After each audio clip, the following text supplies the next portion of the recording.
Yo guys, it's Rao, and welcome back to Reasoning with Rao. I feel like saying finally welcome back to Reasoning with Rao because it feels like it's been so long since I made a video when really it's been like, I don't know, a week or just over a week. But I've got good reason. I finished third year. Uni is done, the undergrad experience, like the masters, forget about that. But as of now, third year is done. Fairly certain I've completed everything. Hopefully they didn't like bury any like assessments like in the bottom of like our Moodle page. But as of now, it's done. I had to lock in. No videos could be made. I had so many ideas as well. I was like doing my exam, doing my this, my coursework, but I just didn't have the time. I was like, let me just lock in, trying to get the first. So fingers crossed I got it.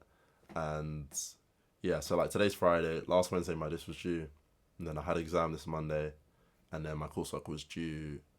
My last coursework was due yesterday. So it's all done now. It's kind of weird because like I'm the only guy that's done. Well, it seems like it. Like everybody still has exams or still got coursework or stuff to do, and it's like 2 weeks away for all of them to finish. So I'm kind of here, just thinking, and that's why I'm making videos.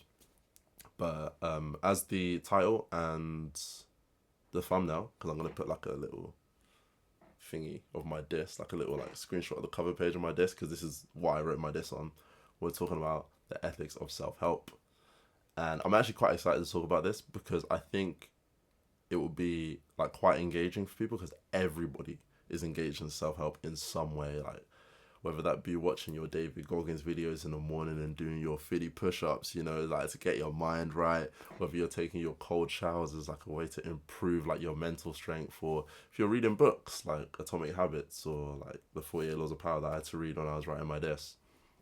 Everybody's engaged in self help in some way, but they're not engaged in the ethics of self help.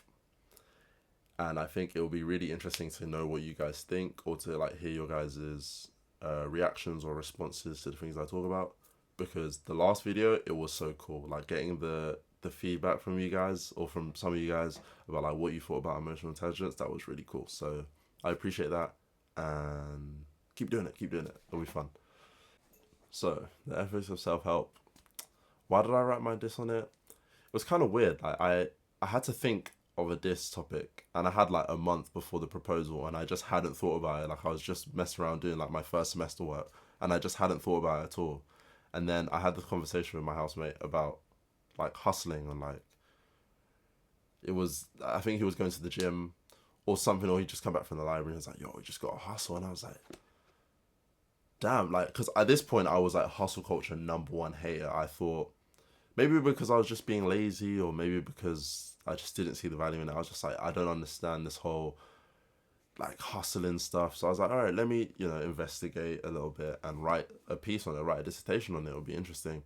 And I'm actually quite lucky because with philosophy dissertation, you have to submit a proposal. So if they just didn't think it was anything to do with philosophy, then I would have just been cooked and I would have just not been able to do it. But I got quite lucky, and it meant that when I was writing it, I really actually enjoyed it because I wasn't just writing a dissertation for dissertation's sake. I was actually learning about something I thought was interesting, so it was quite cool. And after that conversation, he gave me this book, Atomic Habits, which is this might be like hustle culture number one item, like their prized possession, because it literally encapsulates everything to do with hustle culture in even one line. There's like a line in here that says, if you get 1% better each day for a year, then by the end of it, you'll be 37 times better. I think it's something like that. And then conversely, if you get 1% worse, then you'll regress all the way down to zero. And that's basically what hustle culture is. It's like, if I keep improving on myself bit by bit by bit, I'm going to be Superman by the end. But I also need to make sure that I don't regress at all because it's just going to negate all of the progress I made, which makes sense.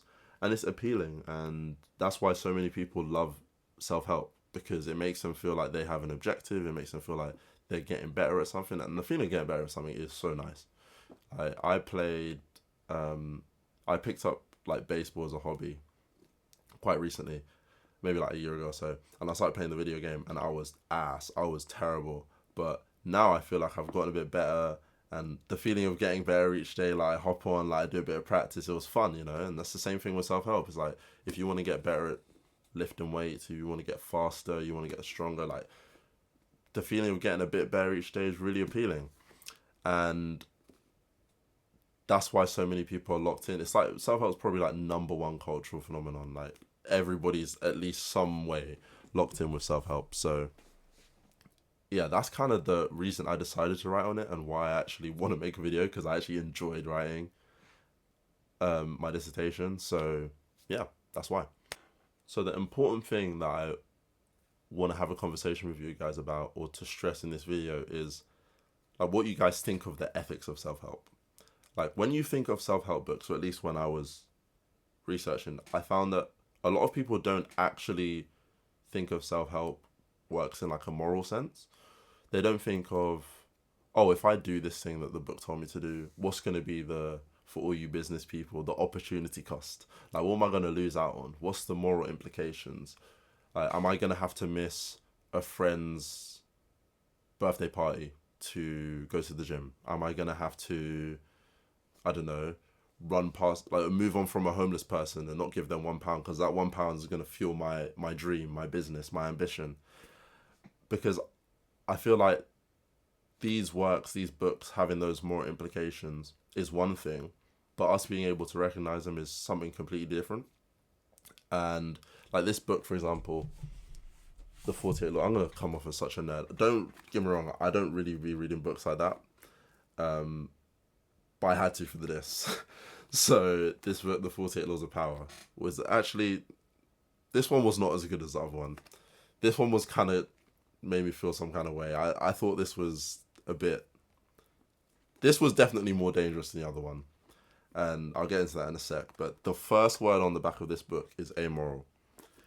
And I think that proclaiming that a book is amoral when the third law is conceal your intentions. Essentially, in this, Green argues that he uses power as like a way to talk about getting better. So the better you are at wielding power, then the better person you become. I think power is not exactly what he means. He doesn't mean power like war. He kind of just means like social relations kind of thing. And like the third law in here is conceal your intentions. Essentially, he argues if you are deceitful, if you like can perfect deception and essentially lie to get your way, then that's a good thing, or that will increase the power that you can wield, and therefore you can become a better person.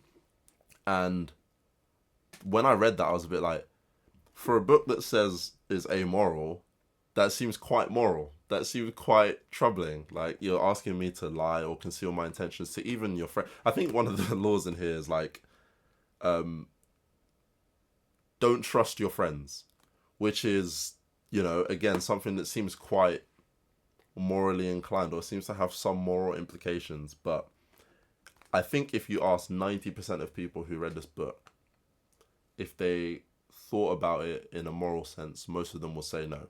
Obviously, because I was writing a dissertation on the ethics of self-help, I'm sitting there analysing the ethics of every law. But most people aren't doing that. And I just wanted to see if that's the case for you guys, or if for you these things are a bit troubling, or like when you go on social media and you see a David Goggins post and he's telling you to do your 50 push-ups, like what do you think about when, like, do you think, oh, I need to do that because I need to improve? Or is there like a thing in your mind like, okay, is that a good thing for me to do? Okay, I'll do it. Or are you just doing it because of that strive for that 1%, for that 37 times better at the end of the year? Because for me,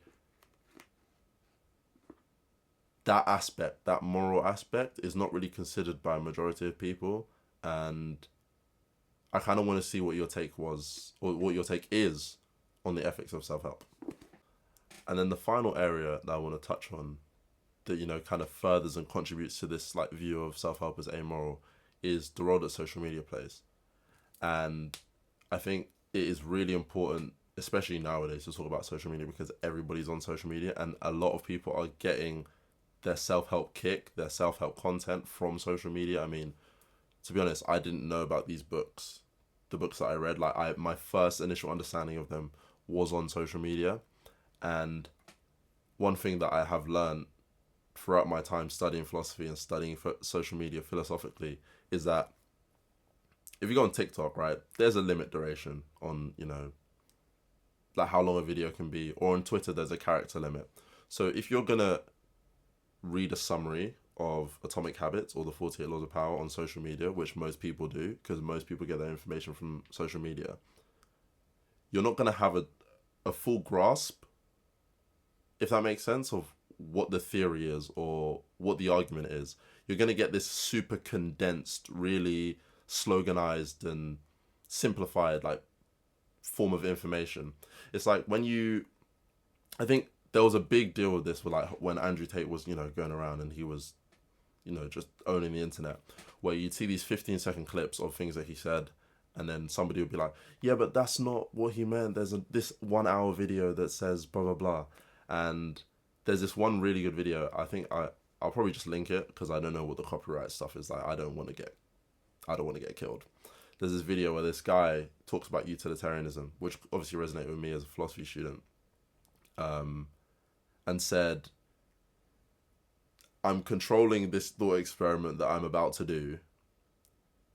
So basically saying, take this thing that I'm about to say next with a pinch of salt. And that's a 5-minute clip.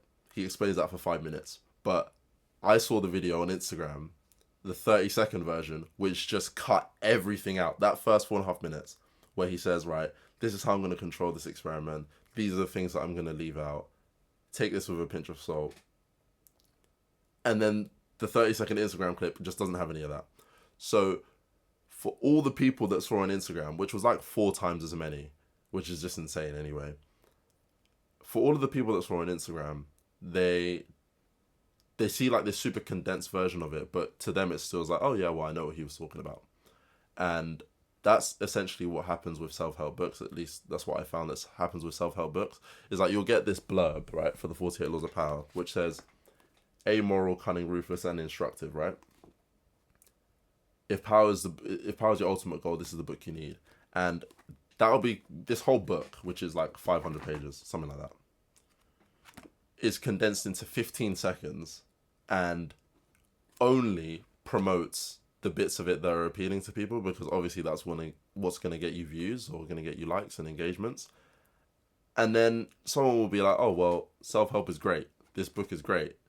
Then they read the book and they don't consider any of the moral implications, because the post that talks about the book just told them that it's amoral. So social media is obviously influencing the way that people think about it. And I guess what I want to hear from you guys, or what I want to know or gauge from like your responses, is, do you feel like we can look past these 15-second clips, these 30-second clips? Do you think that people are going to go out of their way to really learn or really like scrutinize these things from like a moral standpoint or like a moral point of view? Or do you think we're cooked? Because if we're not going to do that, if we're not going to take the time to be like, oh, is this right? Is this wrong? And we're just going to go off of these 30-second, 15-second clips that tell us, that essentially give us like we're going to read the book with a pre-existing like thought of what the book's going to be like. So if we're not going to do our own scrutiny, our own analysis, then we're cooked. Because these books can essentially go on and say, oh, I'm amoral, I'm only advice, I'm instructive, do this and your life's going to be better, personally. And then we just ignore all of the drawbacks that might have, simply because we watched a 15-second clip that told us that it's good for us, if that makes sense. So do you think we're cooked? Because I low-key think we're cooked. Like when I was writing, I was like, this piece has, outlined, like this dissertation has outlined a bunch of, potential problems. Because I'm not arguing, like I said, I'm not arguing that self-help is terrible, because it definitely is good, especially personally. In a group setting, it's totally different. It probably promotes selfishness and things that we think are bad. But, I'm not arguing that it's bad. I'm arguing that there are potential problems that we should at least weigh up, Self-improvement versus, societal good. There's a conversation to be had. I'm not saying that one is better than the other.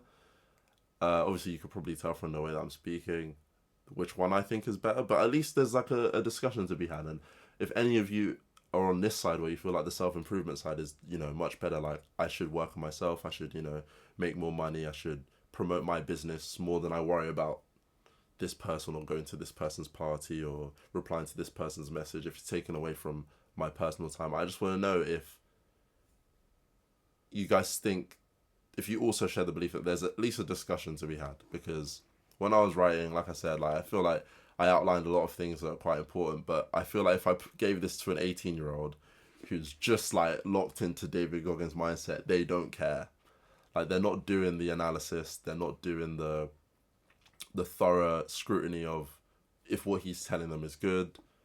And it just seems to be like a snowball effect. Like, everybody's just done. So I kind of want to know, like, do you guys think that we're done? Do you think we're cooked? Do you think that philosophers really do ought to, like, do the scrutiny for us, since we don't have the same skills as them to, you know, scrutinize these works? And really, like, what is your take on self-help in general? Obviously, this has been kind of, like, I like to think there was a bit of a structure to this video. Like, I introduced it, you know, like, I feel like there's some structure, but it's kind of just me getting my thoughts out there, and the more I do it, the better I'm going to get at the, you know, structuring these videos. But what do you guys think about self-help? Do you think it's good? Do you think it's bad? Do you think that the discussions I'm saying that we ought to have about self-help are actually viable? Like, do you think we really do need to have them? Or do you think everything is fine how it is? Do you think people working on themselves and them doing them, if that's good, if that's fine? And yeah, I think it'll be interesting to see, even if it's, you know, a few comments I can reply to, and then I can add them to that video where I talk about, or I respond to all of these comments. That'd be pretty cool. So yeah, that's about it for this video. Like I said, leave some comments. Let me know what you think, because this is the cool thing about philosophy. Like, there's no right answer. So even if I change my mind before my disc gets marked, like, it really doesn't matter, because it's not about persuading anyone that one thing is right or one thing is wrong. So I would, you know, I'm open to my mind being changed. I'd like to know what you guys think, especially those of you who are on the other side, who do think, like, hustling is, like, the best thing in the world and it's, like, changed your life. I'd like to know, like, what that was like for you. But yeah, hopefully you learned something, you enjoyed it, you felt like you were engaged with it, and if there's anything that I can do to make it better, please let me know. And yeah, peace out.